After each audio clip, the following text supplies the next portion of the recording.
ataupun diakses untuk orang lain. Kemudian ini tadi udah ya, akan digunakan untuk kepentingan eksternal atau internal. Jadi apakah konten itu hanya untuk internal perusahaan atau untuk individu, ataukah itu mau digunakan untuk kepentingan eksternal, misalnya dijual ataupun dipublish ke publik.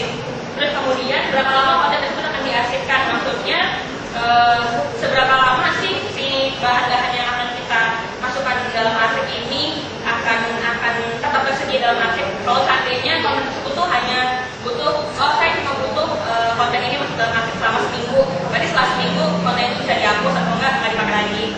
Terus seberapa cepat file tersebut dibutuhkan?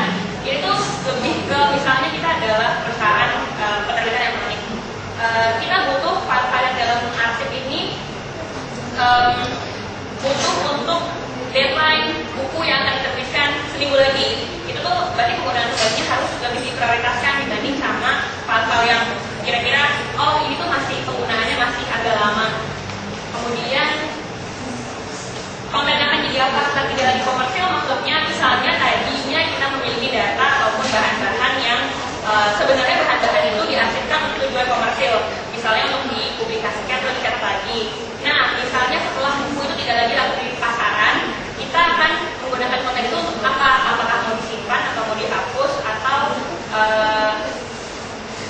mau di print lagi tapi berdasarkan dengan print on demand. Terus kita juga memperhatikan konten mana yang secara komersil, maksudnya yang akan kita arsipkan itu mana sih yang menguntungkan untuk perusahaan kita atau untuk individu kita, dan mana yang sebenarnya nggak penting amat untuk masuk arsip. Terus bagaimana proses yang berlangsung? Maksudnya itu adalah gimana sih cara-cara ataupun alat-alat dan teknologi-teknologi yang kita pakai untuk mengarsipkan data kita. Kemudian bentuk penggunaan kembali, maksudnya adalah apakah konten yang kita arsipkan itu akan digunakan lagi dalam bentuk seperti asalnya. Misalnya konten kita tuh arsipnya dalam bentuk PDF, mau dipakainya dalam bentuk PDF atau dalam bentuk percetakan atau dalam bentuk Word.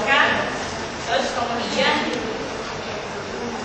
bentuk pengamanan ini terkait dengan, kalau tadinya penggunaan kembali itu biasanya terkait dengan isu copyright. Jadi pengamanan apa saja sih, dan ada efek-efek saja kan yang menyangkut copyright atau penggunaan kembali dari si konten digital ini.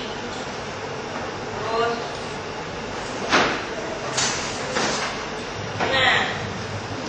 kemudian ada cara-cara dalam penggunaan kembali itu ada cara-cara yang memungkinkan aset digital menyokong penjualan ataupun finansial dari si pengusaha penerbitan elektronik. Jadi yang pertama itu adalah pendapatan langsung, yang kedua itu adalah pendapatan tidak langsung. Kalau pendapatan langsung maksudnya jadi si file digital atau konten-konten digital atau cetak dari suatu perusahaan itu bisa diterbitkan ataupun dikemas ulang sehingga